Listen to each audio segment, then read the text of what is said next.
All right, welcome back to the UJ Chevrolet pregame show. Todd Morris with you here on the Bulldog Radio Network. And it's time to sit down with UMS-Wright head football coach Terry Curtis for our pregame interview. And, Coach, boy, it seems like weeks since we played our last game, even though it was last Thursday night at Ladd Stadium, a good victory over Williamson 20-19. And I thought a Williamson defense was as physical as any team we've seen all year. Well, and I think we talked about that last week, that their front seven and their linebackers are active, and no one, from 6A teams they played to the region games, they gave everyone a hard time running the ball and scoring a bunch of points on us. Some people kind of did it late when they got tired because they don't have a whole lot of players and so forth. But early in the game, they stuffed just about everybody, and they did us too. Yep. But luckily, Joe had a good night, and the receivers caught some balls, and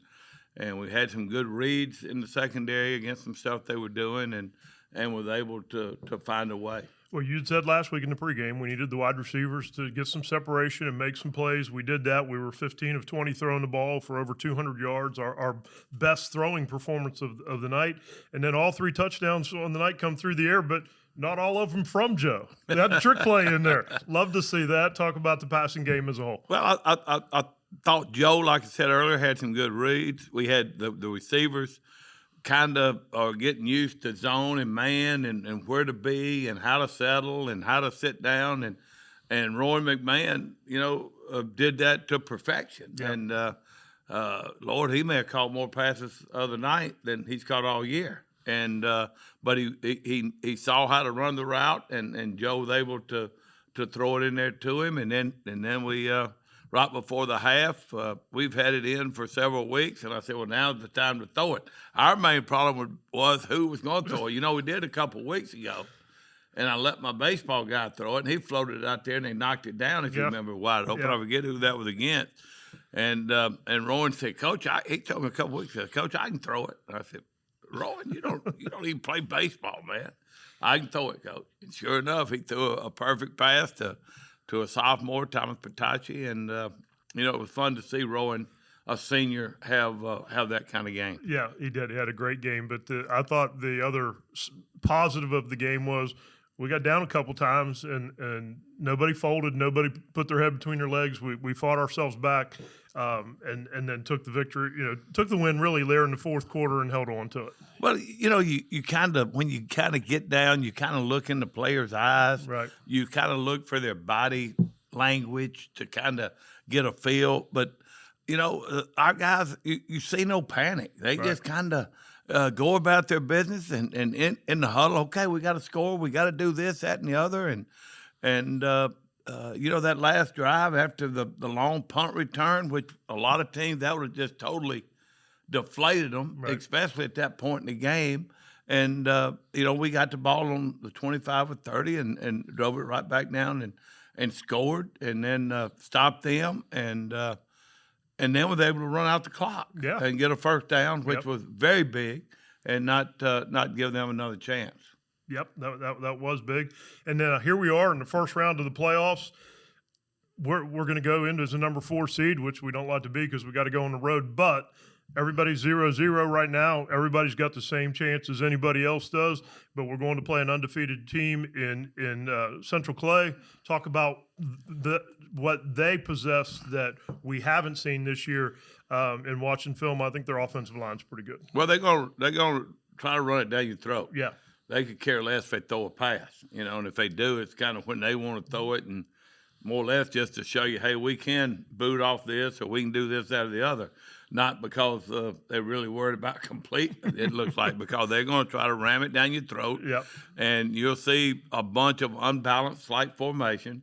They will even get, I told the kids on Monday, I said they still even get in a formation that you guys have never even heard of, the wishbone, and they'll run the double lead, and they'll run the belly and the counter and stuff off of it, and the triple option. Yep. And if you hadn't worked on it, you're going to have to play assignment football. Our guys are excited about the opportunity. I've told them about 2010 when we went into the number 4. I think our record that year was 4-6. Yep. And we went up to McAdory and beat the number 1 team in the state. And I said anything can happen. Yep. And just like Danny Horn said on Saturday, of all the teams to get in the first round, number 4 seeds, we get y'all, because they do know our tradition. They know that we do know how to win, that our kids expect to win, and all those things are important when you get in the playoffs, and especially going on the road. And it's not like we haven't been there before. And so the kids, as we've talked about, your consistency and everything we try to do. They know what to expect. They know what time you're leaving. They know what's going to happen the whole way. It's not going to be anything new to our team. Well, exactly. And like somebody said that, our kids know how to handle this kind of stuff. Right.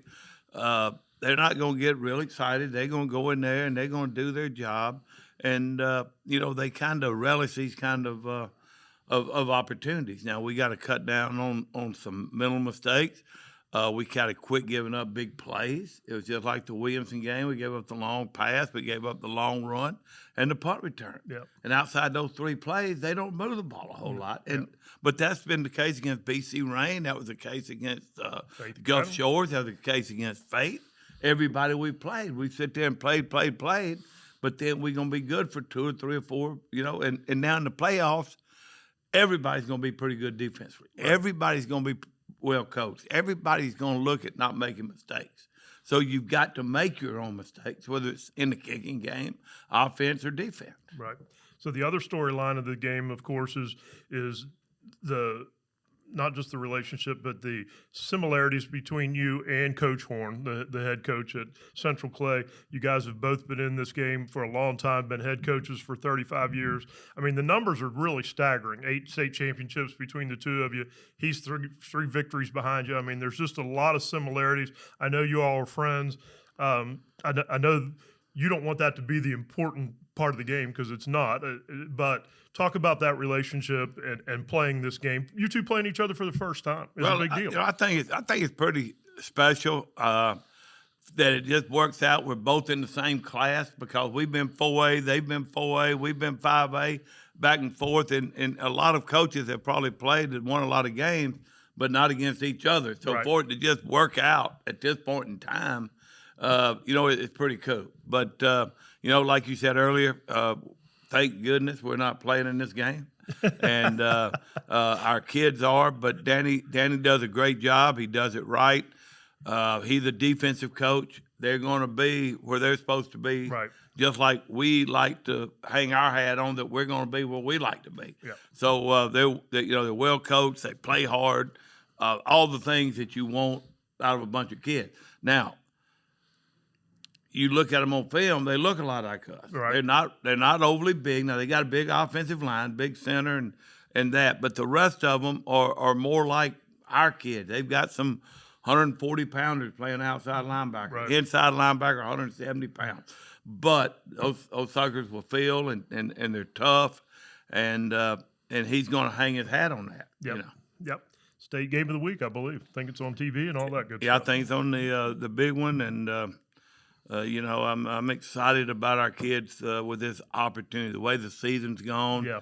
A lot of people kind of, what's wrong with UMS? This is a chance for them to show that we're still around and we're still to be dealt with. Yep. And I'll be very, very surprised if we don't get after them. All right, Coach, thanks for joining us on the UJ Chevrolet pregame show. We enjoy talking with you each and every week, and good luck tonight, because hopefully we're doing this again next week. Exactly, Todd. And like I say, it's a long ride, but it's well worth it to play somebody like that. And everybody's 0-0 starting off a whole new season. So playoffs will begin tonight in Lineville, Alabama for the UMS-Wright Bulldogs. So let's take a break. We'll be back with the opening kickoff and more of the UJ Chevrolet pregame show right here on the Bulldog Radio Network on Sports Talk 99.5 Mobile, an iHeart radio station.